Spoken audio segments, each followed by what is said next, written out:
Bem, negócio na pauta de volta.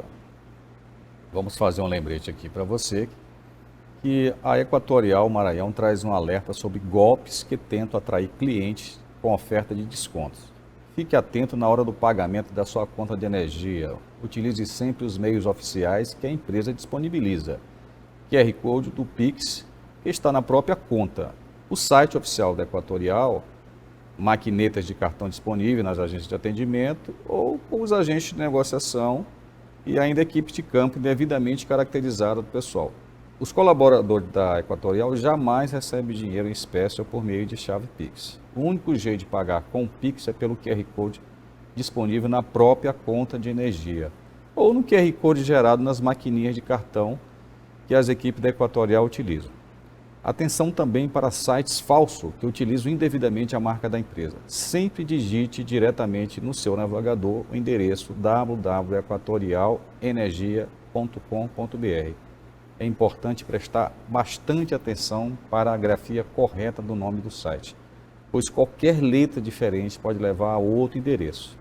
Em caso de dúvidas, ligue para a Central de Atendimento 116 ou acione a polícia pelo 190 em caso de suspeita de golpe. Equatorial, pelo cliente hoje, pelo futuro todo dia. Bem, voltando aqui nossa conversa sobre a expansão do Tegram,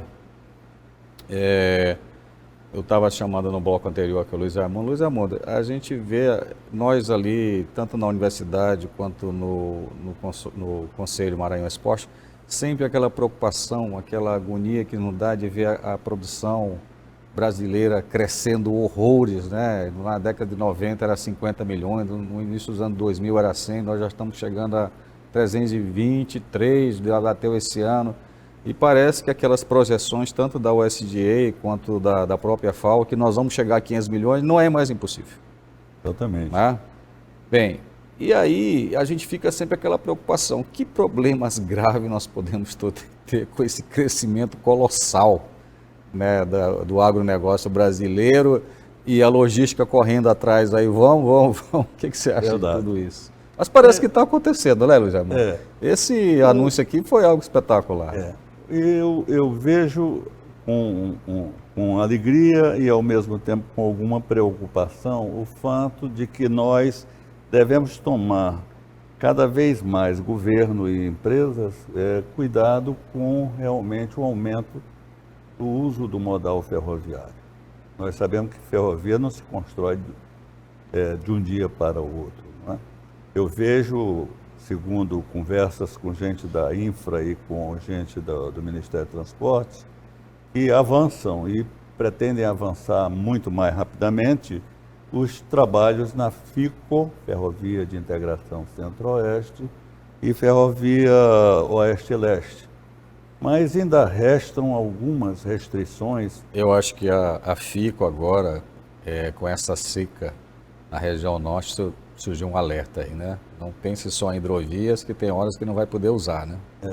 De tal maneira que fica essa grande indagação. Que medidas devem ser tomadas para que a matriz, que hoje é predominantemente rodoviária, seja um pouco mais equilibrada, inclusive com reflexos ambientais. De tal maneira que eu vejo também uma coisa importante. Desde a elaboração do primeiro estudo pelo Banco Máxima do Tegram, nós advertíamos que eram necessárias algumas providências para que a ferrovia que estava seguindo no rumo do Tocantins, ela pudesse ser mais usada.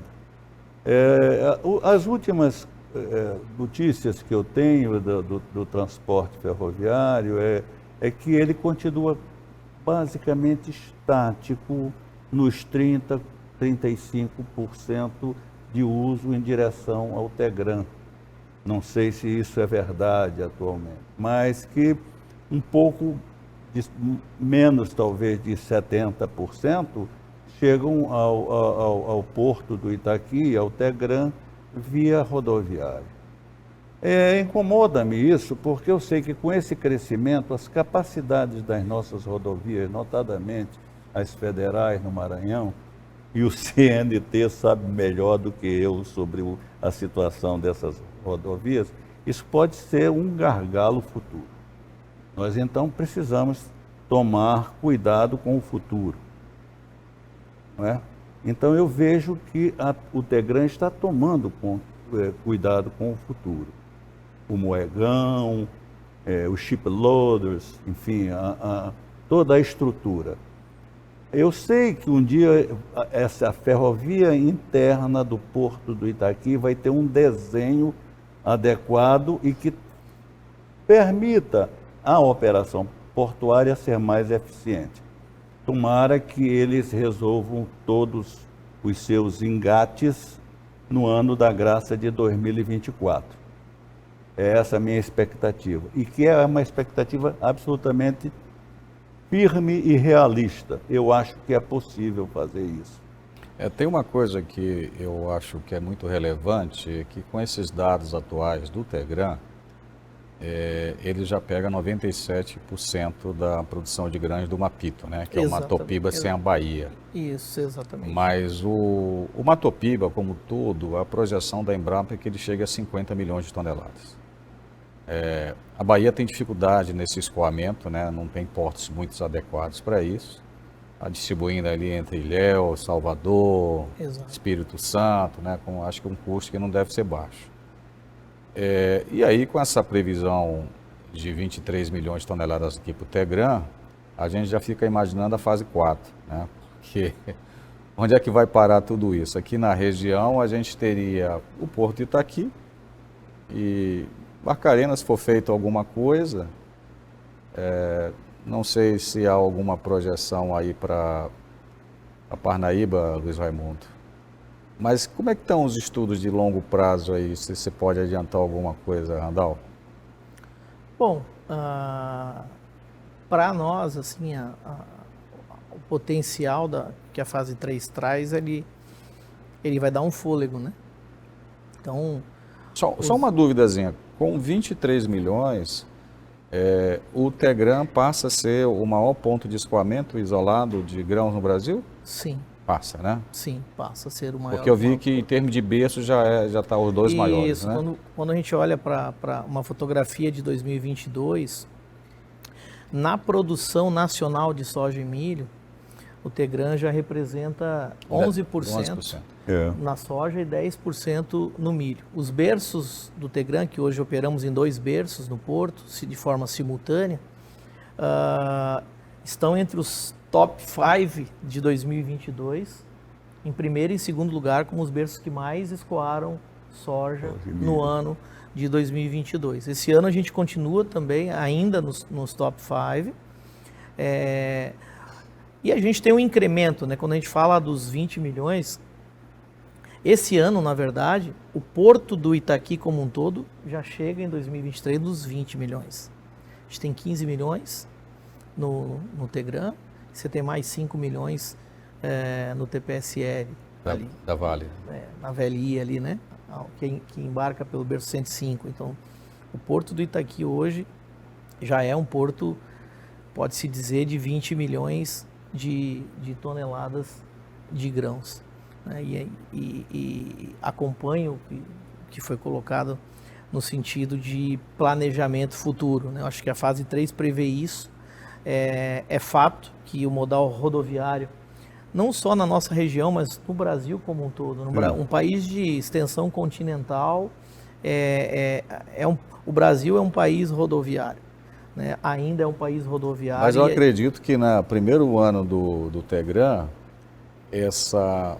esse mix rodoviário ferroviário era muito mais desequilibrado, né, Randall? Acho que hoje então, o ferroviário é muito mais forte. Né? Então, na verdade, o volume todo cresceu, né? Vamos dizer assim. Né? A gente inicia com 3 milhões e 400 mil toneladas há 8 anos atrás, em 2015, e a gente cresce 311% até 2022.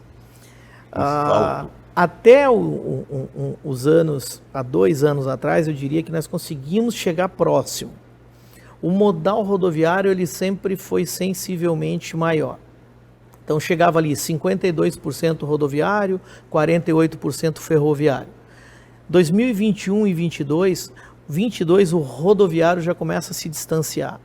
E este ano, 2023, no momento, o modal rodoviário hoje representa 60% do volume de carga, versus 40% do modal ferroviário. Então, o que a gente observa é que nos últimos 2 anos, o modal ferroviário ele anda de lado um pouco, no caso do Tegran, e a gente, com o crescimento, o modal rodoviário ele vem suprindo, e o Tegran, quando concebido em projeto, ele tem uma capacidade rodoviária muito grande. A gente fala de 8 tombadores de caminhões para descarga de caminhões, tem 8 balanças ferroviárias, então a gente fala de uma descarga nos picos de quase 1.000 carretas dia. Uma coisa que me chamou a atenção, assim, o novo carregador de navio, né, que é o ship loader que a gente está falando aqui, ele é mais veloz do que os atuais. Nós temos a prescrição do projeto previa um carregador de 2.500 toneladas hora. Nós já repotenciamos ele na fase 2 para 3.000 toneladas hora. Então, quando você observa o Tegran em volume de outbound, de saída de carga, a gente embarca 5.500 toneladas hora em 2 navios. 3.000 na linha 2 e 2.500 na linha 1.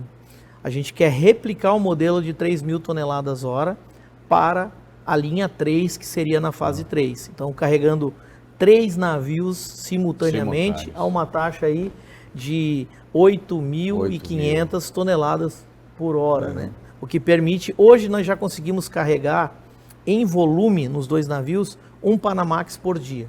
Olha só. Em volume em 2 navios, você carrega com pranchas de 37, 40 mil toneladas dia. Em volume a gente já carrega hoje no Tegran um Panamax com 2 navios. São números espetaculares, né? Quando você pega o primeiro semestre do ano, a gente tem um impacto do nosso inverno maranhense, né? Então, o que eu vejo da projeção da fase 3 nesse âmbito de capacidade estática? A gente amplia a capacidade estática, você tem um buffer maior no porto, no período que chove mais, além da diversificação de commodities que você pode agregar. O projeto hoje é soja e milho em grãos e farelo de soja. Operamos este ano, ao contrário dos outros anos, já 3 navios de farelo de soja, 2 deles no pico da safra. Com a fase 3, você tem como fazer uma segregação maior nos armazéns horizontais e segregar, por exemplo, uma célula específica para um produto. Temos algumas projeções, obviamente que ainda são tímidas, mas a gente acredita que cresce. Sorgo, por exemplo, é uma possibilidade.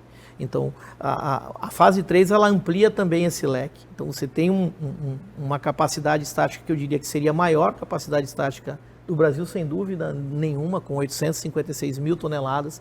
Você cria um buffer maior, evitando plugar os armazéns em períodos de chuva em alguns momentos. Você respira um pouco mais, embora Porto não é lugar para manter a carga armazenada, a gente tem que girar, né? É 1 metro quadrado, né? De muito valor, então a gente precisa girar. E eu acho que isso congrega com uma expectativa futura de crescimento. Então eu enxergo o Itaqui nos próximos anos um porto de 30 milhões de toneladas. Assim, né? Isso é um número impressionante. Bem, a gente vai dar mais uma parada aqui e voltamos já com mais negócios na pauta.